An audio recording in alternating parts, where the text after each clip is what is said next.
guys, I'm Chef Kevin O'Connor with Cobram Estate, hanging out in the kitchen again with Chady. I'm Chady and more. I'm a fitness and lifestyle expert and more than anything a foodie. So I asked Chady her favorite junk food because I wanted to make it healthy, and she said, fried chicken! So I'm gonna show you guys how to make fried chicken healthy, and then we've got a cool little accompaniment that's going with it that's also pretty good and good for you. Let's check it out. Hey Chady, so we're gonna work on this little accompaniment to the fried chicken. It's kind of a quick pickle of carrots. So just a little rice wine vinegar, olive oil, salt, and some fresh herbs. Kind of something different than the run-of-the-mill things you see next to your fried chicken. Yes. But totally delicious. So go ahead and just very carefully. Make them small. Oh gosh, you're making me nervous. Cut the carrots in half. These are just baby carrots that I got from the farmer's market, but again, like carrots, radishes, onions, whatever you want to do this with will work. Even turnips, rutabagas, root veg, I can go on and on and on and on. And I'm just picking some mint and some cilantro, just kind of picking off the top and leaving the stems over here, throwing the leaves in there. The mint, I'm just gonna go through like twice with a knife. And you can see like it's still pretty big, right? And then I've got these green onion tops. We used the onions earlier.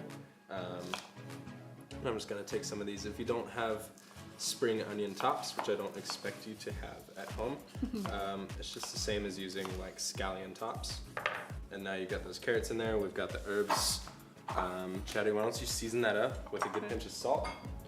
I'm gonna hit it with some extra virgin olive oil. And then just a touch of this rice wine vinegar. We're gonna let this hang out in the fridge while we work on the chicken so it can kind of all marinate and kind of get that pickly kind of vibe. All right, so we got this beautiful bird. Breaking down a chicken is really simple. It's really intimidating. Is it? It's really intimidating. People get really intimidated with breaking down I'd meats. say. I'm not gonna show you how to break it down completely because there's so many different ways to do it, but I really suggest starting with a whole bird. One, because they're cheaper. Two, they're generally more fresh. They haven't gone through this whole processing facility. And three, you get more bang for the buck. So once I take this meat off, we're gonna fry it all and we're gonna have a bunch of fried chicken, but then we also have the bones that we can use for a bone broth later. So really one chicken can be like 3 meals. And it's just as much if you bought like a pack of breasts for 1 meal. Okay. So I really suggest using the whole chicken.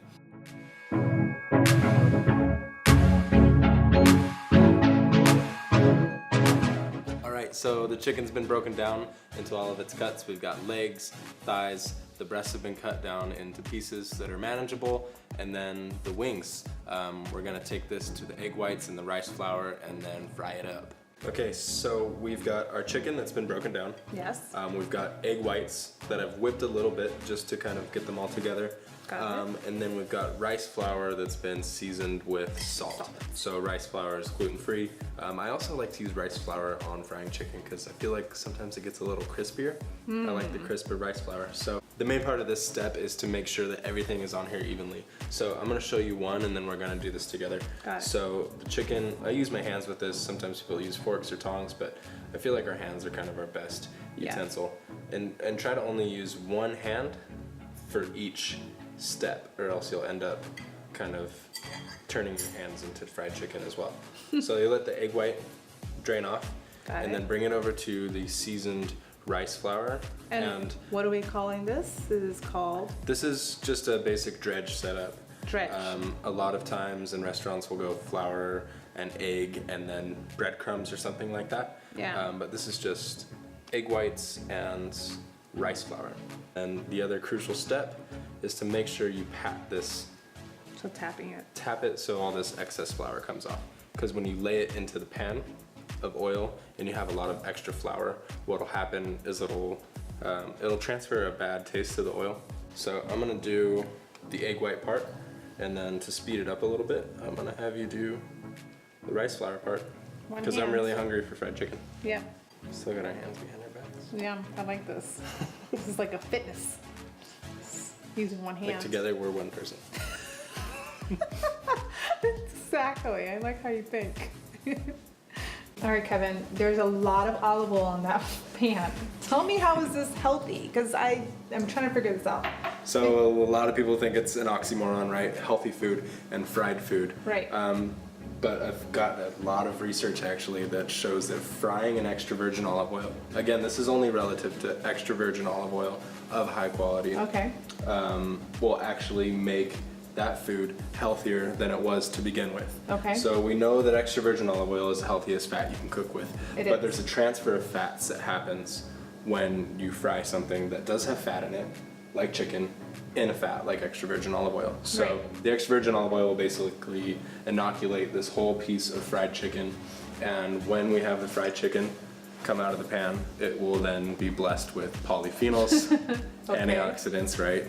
What All in the- polyphenols are? Polyphenols are these flavor-packed antioxidants that Got occur it. naturally in olive oil. Okay. That give you that awesome flavor, that kind of burn in the back of the throat, and they wipe out free radicals in the body. So I'm gonna wait until I can take a little peek on the other side and make sure that it's nice and golden brown. Right. And by the time I cook each side, make it nice and golden brown, I'll then check to see if it's cooked all the way. Some of the pieces of breast might be cooked all the way. Some of the legs may need a little bit more time. Yeah. And that's why I have the oven on, so we Okay. can just kind of finish them in the oven if we need to. But generally, with this size piece, if you get them nice and golden brown on each side, and your pan isn't super hot, you should be able to cook them all the way through and crisp them up in the same amount of time. Got it. And this will take, let's say, typically how much time frying it? 10 minutes? Frying itself should probably take about 10 minutes, yeah. Not too long, just enough time to like crack a beer and hang out and talk about polyphenols. Or have a glass of wine. Or the best one. All right, Yay. so the chicken just came out of the oven. We had it fried in extra virgin olive oil. Just popped it all together in the oven real quick to make sure it was all cooked all the way through and all one temperature. So Chady, go ahead and take that beautiful chicken, and you hear that crisp? That sounds so good. I'm putting it into a bowl lined with paper towels, just to kind of soak up a little bit of that excess oil. Because what we're gonna do after that is toss it with some honey, a little bit more fresh olive oil, and some fresh cracked pepper and salt. So the honey and the salt kind of creates this beautiful balance of sweet and salty, which we all love. Yes. And then the pepper will add just a little bit of heat that works really well with how sweet it is. So once we got all the chicken in there, just give it a little shake, Chady. Okay. And then go ahead and take those paper towels out now that we got that excess oil, and then just get rid of those. So I got some local honey. Chady, why don't you go ahead and kind of move that bowl around as I drizzle. So, yeah, perfect. So the point of the bowl is to get a nice toss going on. This is A where, little bit of olive oil, yes. salt. Yeah, get those guys moving. Arm workout, guys. It's all coated, looking good. I'm just putting it in this dish and leaving a little bit of space for these quick pickled carrots. So we can put this out on the table and people can grab a piece of chicken and some of these carrots and some of these fresh herbs. That's it. Voila. Good job, Kevin. Thanks, Chady. All right, thanks for hanging out with us, you guys. You learned how to cook with extra virgin olive oil like a pro. We dispelled some myths, and I got to hang out with Chady. Yes, you did. The foodie. I love food, and you made amazing recipes. So I'm super excited to be doing more of these. If you make sure you guys follow us, me at @_Chady_, which is CHADY, and you can follow Mr. Kevin O'Connor At Chef Kevin O'Connor. If you like the recipes, we're always posting stuff at Cobram Estate USA as well on Instagram. Make sure to subscribe to all of us, and thumbs up, guys. Cheers, thanks.